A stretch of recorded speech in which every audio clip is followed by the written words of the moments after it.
Eto pa mga bossing ko, pwede nyong ilagay sa inyo pong ilalim ng higaan mga bossing.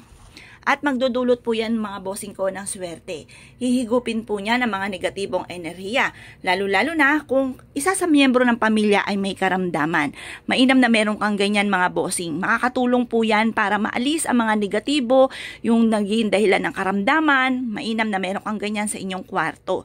Ito pa mga bossing ko, pag nabulok na lang po yung ating lemon, itapon nyo lamang at paltan nyo ng panibago mga bossing. Kung ikaw ay isa sa mga niniwala at naisyo po na magkaroon po ng ganito, mainam po na subukan nyo na po upang sa ganon mapatunayan nyo po mga bossing ko na nakakatulong po siya para gumaling ka agad kung sino man ang may karamdaman. Or kaya lagi kang minamalas, parang sunod-sunod ang mga pagsubok, subukan nyo po ito mga bossing. At ito po ay makakatulong para masolusyonan ka agad kung ano man ang problema ang pinagdadaanan. Eto pa mga bossing ko, ang isa sa mga pinakamaganda at pinakamaswerte na humihigop ng mga negatibong enerhiya mga bossing ko na pwede nating ilagay mga bossing ko sa pintuan ng ating pong main door. Ito po ay makakatulong upang sa ganon ay siksik-liglig at umapot. Maraming blessing ang darating. Paborito ko po ito na pampaswerte mga bossing ko, ang lemon at ganon din po ang asin.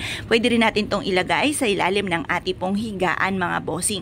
Humihigop po ito ng mga negatibong enerhiya na nagdudulot sa atin ng stress, kamalasan, lagi-lagi may mga pag-aaway, at ganoon din po mga bossing ko, yung tipo ba na ginawa na natin lahat pero parang sa walat wala, hindi pa rin nagiging matagumpay mga bossing. Proven po ito na napakaswerte basta't ikaw ay may 100% na paniniwala sa magatong mga pamamaraan. Tandisin ang inyong kalooban mga bossing. Kung nais nyo po itong gawin, ito po ay gawin po ninyo kung meron kayong lemon. Kasi ang alam ko, sa amin dito mga bossing ko sa Biñan, Laguna, ay meron pong night market kung tawagin. Per kilo po siya, madami po siya. Pero pag natapos na po yun, 25 pesos or 20 pesos ang isang lemon mga bossing. Good for ilang buwan din po ito mga bossing. Pero once na nakita nyo mga bossing ko na ang lemon po ninyo ay parang meron ng langaw na maliliit na sa mga prutas na hayop, yung pa mga bossing ko itapon nyo lamang. Tapos paltan nyo muli ng panibago. Pwede rin naman ang kalamansi na gamitin mga bossing.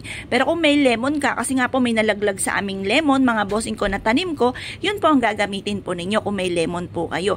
Pero kung wala kayong lemon, pwede rin naman po ang pamalit po ay kalamansi mga bossing, mas mura po siya.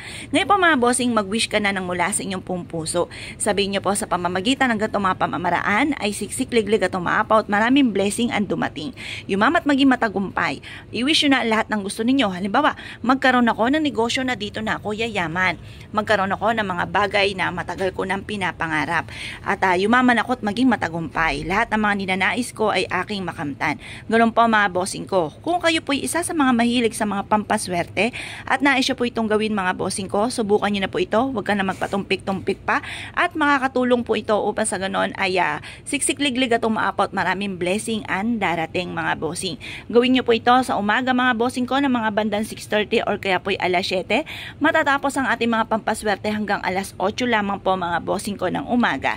Kaya kung kayo po naniwala at nais nyo po itong gawin, asya mga bossing, good luck po sa inyo po lahat. Ito naman po mga bossing ko, ang isa sa mga pinakapaborito ko na ilagay sa kwarto mga bossing or sa likod ng pintuan. Aba mga bossing ko, hindi nyo po ito natatanong, ito po ay aking sariling tanim mga bossing ko na lemon mga bossing. Yan po yung lemon, nalaglag na siyang kusa mga bossing ko sa puno.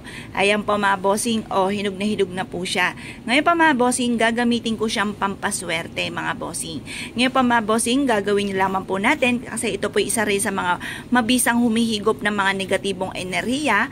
Ito pa mga bossing ko, ibubudbud lamang po natin. Ayan, budbud lang po natin mga bossing ko dyan. Ayan. Habang tayo nagwi-wish, sabihin po natin sa pamamagitan nito ay siksik-liglig at umaapaw at maraming blessing ang darating. Kailanman na hindi tayo mamumblema sa pera, yayaman tayo at magiging matagumpay. Lahat ng mga pinapangarap po natin ay matutupad mga bossing. Ngayon pa mga bossing, mag-wish na kayo ng mula sa inyong pong puso at makakamtan nyo lahat ang inyong pong mga pinapangarap mga bossing.